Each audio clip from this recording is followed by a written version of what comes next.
Welcome back to what honestly might be the most embarrassing time as a Blackhawks fan in my entire life, besides now. 2017 Round 1. Hawks, Western Conference champions in the regular season, second best, third best team in the league, only behind Washington and Pittsburgh that year. Everyone was going to be Washington and Chicago in the final, Montreal and Chicago in the final. Montreal got also upset, but everyone thought this was the year Hawks were about to win 4 in 8 years, or lose in the final this year to Washington. If they said if it was Montreal, Hawks would beat them. If it was Washington, the Hawks would lose. And Hawks number 1 seed in the West, number 1 seed in the Central, 109 points. Nashville, the second wild card, 94 points. So 15-point differential. Game 1. It's gonna be a quick video. I just want to get this over with so I don't have to lose my mind and throw something. Game 1, I was on vacation during the series as well during this entire time, so it was also a drive, and the night of Game 4 we were in Nashville because it was a road trip. So yeah, that was just amazing to see, just people partying all night in Nashville jerseys. Game 1. Hawks lose 1-0 at home. It's a 1-0 loss. Nothing too serious yet. Just Victor Arvidsson scores in his first in the playoffs. No goals in the rest of the game. Second, third, nothing. Game 2, the Hawks lose 5-0 at home, and they go scoreless at home in the series and get outscored 6-0 in the first 2 games. Ryan Ellis gets on the board first, with his first.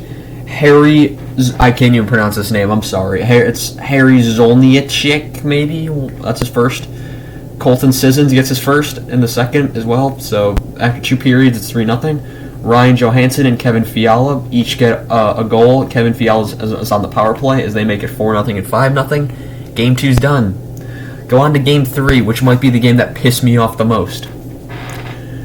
Hawks finally get on the board in the second period as no goals are scored in the first. It's Dennis Rasmussen who gets his first of the series.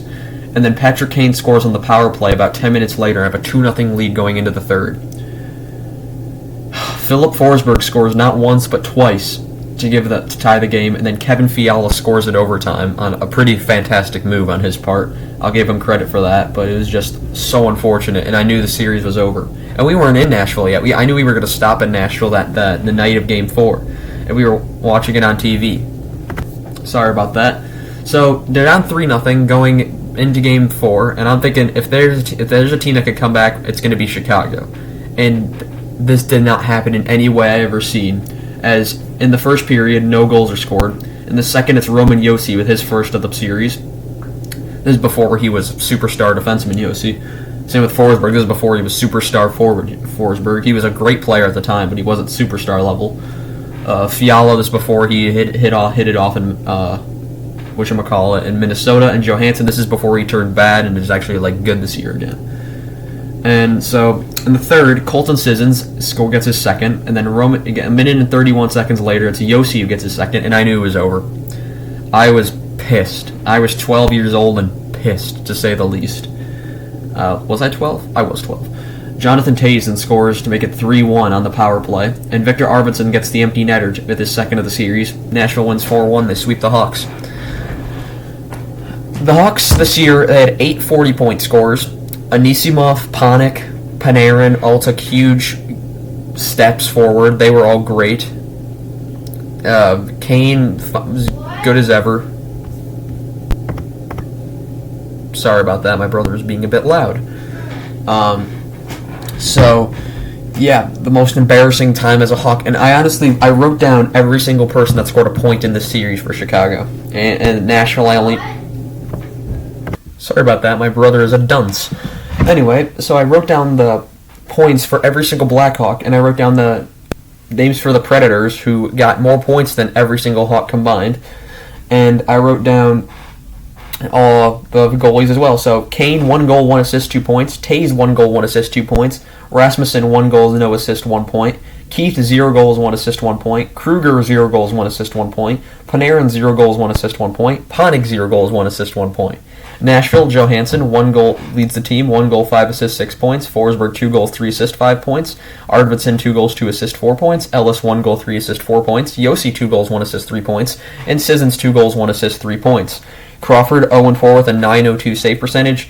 Pecorine, he was not going to be stopped this year from going to the final if he kept his form against Pittsburgh. 4-0 with a 976 save percentage, 123 saves on 126 shots. Rene probably one of the only people I liked on that team, and I give him credit for that. But just as a first seed in the West, you can't do this. I mean, this was the joke until Tampa got destroyed by Columbus. That's when people forgot about this. I didn't. As only things I remember from this.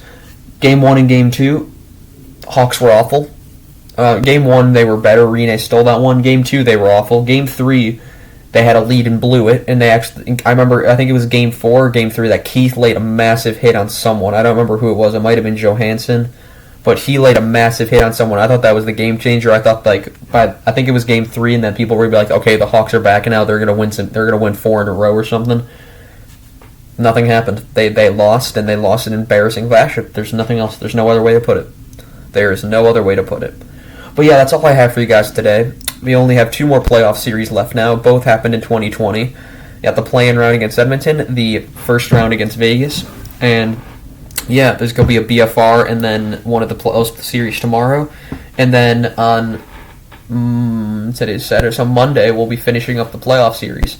So yeah, that's all I have for you guys today. The Hawks play Vegas at 9 p.m. Central Time today. Gonna lose. Not surprised if they beat Vegas and lose to Arizona. I officially don't know what to say. So yeah, so that's all I have for you guys today. It's Fleury's return to Vegas as well. I keep extending this video long. I don't know why, but yeah, that's all I have for you guys today. For real this time. Goodbye.